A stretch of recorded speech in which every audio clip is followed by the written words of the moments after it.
Good morning, everyone. Good morning, Father. Glory to Jesus Christ. Glory forever. So, an announcement before I go on. We next week, Father Frederick. That's okay. Keep I am. Father Frederick will be filling in for me next Sunday, and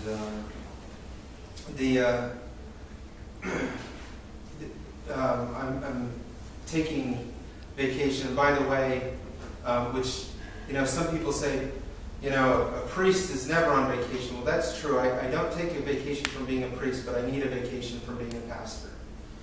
And I love everyone dearly, but yes, I need a break from even you. I'm sorry to break your heart, but I God. Yes. Not me. Yeah, except for you. And her. But no, really. I need a break, and I appreciate those who allow me a break. And by the way, I haven't even taken all the vacation I should this year, which, by the way, men, is a bad example I've set to you, and women. Bad example I've set to you, because I should be taking all my vacation, and so should you. It's no badge of courage to not take your vacation. It's downright stupid. Stupid of me to do it, stupid of you to do it. So we all need refreshing. So that we're able to go full force in what we need to do. So I continue to pray for you. So I continue to be your priest. But your pastor, I need that break. So no threats or writs of divorce amongst the married are permitted this week, right? No serious illness. That's forbidden. Wait till I come back. But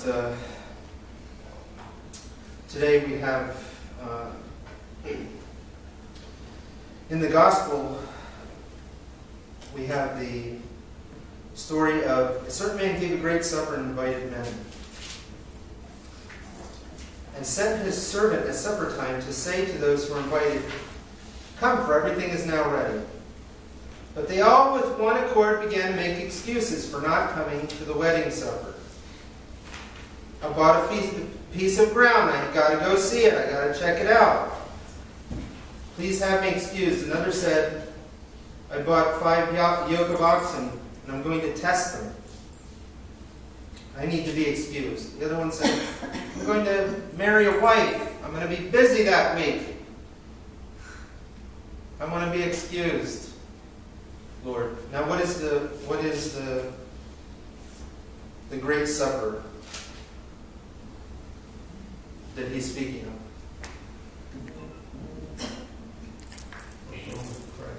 He said. Fulfillment of Christ coming. In part, it is ultimately Christ coming. Communion. The eschaton. Right. The great supper we're at right now. The Eucharist. That was when, in fact, we experienced the eschaton. We say in the past tense, pay attention today in the anaphora. In the past tense, the priest says that we remember. Right? And he goes down this litany. All those things that have come to pass for us. The cross, the tomb, the resurrection. On the third day, the ascension into heaven. And, what's the last thing? What else are we remembering? The second and glorious coming again. Why? Because he's already given us the foretaste and experience of it here and now. That's no light thing to be considered. Now, another thing is today, some of you, I always take off my shoes on St. Nicholas Day, and sometimes I take them off on other days. And the reason why is, does anyone know where this, and you might have heard stories about where this tradition comes from, but it's primarily, by the way, a tradition that's most prevalent in the Syrian and Lebanese tradition, the Antiochian tradition, but we've been doing it, I've been doing it here since day one. We're a pan-Orthodox community, and we incorporate all different traditions of good faith. But where it comes from is, back in the day, folks, everybody took off their shoes before entering the house of God. "Put off thy shoes from off thy feet, for the place whereon thou standest is holy ground." So there are some days where I don't wear shoes. and for that very reason.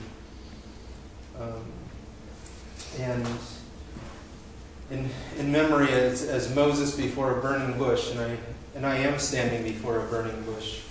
When that Eucharist, when that Holy Spirit comes down and hits that chalice, we're all standing here before a burning bush, filled with the Father, Son, and Holy Spirit, and His energy and light. And so, now a lot of people say, that this tradition came from the story of Saint Nicholas, and he gave to the poor family a dowry. But actually, on a separate instance, the crops were very bad in Myra, in Lycia, which is where he was bishop. And the people were very poor, and it was approaching the Nativity, Epiphany season. And the people weren't going to have much of a Christmas. So St. Nicholas arranged for some wealthy contacts to come and bring the people money so that they actually had money to buy food, because at that point they didn't. Their trading was bad. And so he arranged with some wealthy people to come and bring money and other sorts of foodstuffs. And around, guess where they found it? All those who came to liturgy. Those who didn't bother didn't get it. But those who came to liturgy, it was where they put off their shoes from off their feet. They found it in their shoes and around it. An abundance of money and everything to make the holiday what it was.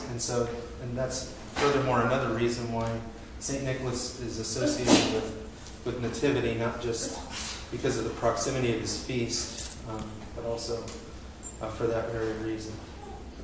And so we have to think as Christians before the living God, to at least if we're not putting off the shoes. By the way, it's not too late to remove your shoes if you really want something. If you want something, you can go remove your shoes. But do so with the grace of God. And every Sunday we should really be removing the shoes of our hearts, remembering that we're entering a holy place. But furthermore, that we are a holy place. You were consecrated, a holy temple, in baptism, in chrismation. This building was chrismated, and after that it became a church. Well, you were chrismated too. And you became a temple of the living God. And after you were consecrated a temple of the living God, you were given your first communion right away, because it was time for the Lord, the eschaton, the one who is coming again to judge the living and the dead, who now comes in and enters into our midst to enter into you, his temple, newly consecrated. So we have to make sure as temples that we're doing the right thing, as the reading from the epistle reading from today said.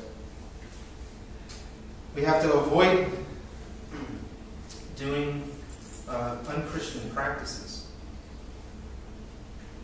And furthermore, he ends the epistle by saying, here there cannot be Jew or Greek, barbarian, Scythian, slave nor free, for God is all in all. And that's another very important thing to realize. It was Christianity long ago. The whole entire world was all for dominating another ethnicity. It was only Christianity who said there's no place for this. Christ who said there's no place for that here, and no place for that in the church. And so this time of year, we remember that, and as we incorporate these different traditions that come from different places. Once upon a Christmas Eve, a man sat in reflective silence before the fireplace, pondering the meaning of Christmas. There is no point to a God who becomes man, he mused. Why would an all-powerful God want to share even one of his precious moments with the likes of man? And even if he did, why would he choose to be born in an animal stall? The whole thing's absurd. I'm sure that if God really wanted to come down to earth, he would have chosen some other way. Suddenly the man was roused by a strange sound outside. He went to the window and saw a small gaggle of blue geese frantically honking and aimlessly flopping about in the snow. They seemed dazed and confused. Apparently, they had dropped out in exhaustion from the flight formations of a larger flock on its way from the Arctic islands to the warmer climate of the Gulf of Mexico. Moved to compassion, the man tried to shoo the poor geese into his warm garage. Get in there. But the more he shooed them, the more they panicked. They only realized, I'm only trying to do what's best for them, he thought to himself. How can I make them understand my concern for their well-being? Then this thought came to him. For just a minute, I could become one of them, an ordinary goose. If I could, for just a minute, become one of them, an ordinary goose, and communicate with them in their own language, they would know what I'm trying to do. And suddenly he remembered Christmas, and a smile came over his face. Suddenly the Christmas story no longer seemed that absurd. Suddenly he pictured that ordinary-looking infant lying in the manger in the stable in Bethlehem, and he knew the answer to his Christmas problem. The Son of God had become the Son of Man, so that the children of men might become the children of God. He loved us so much that he became one of us. He suffered with us. He died with us. He is resurrected for us, and if we shall be in him, with us.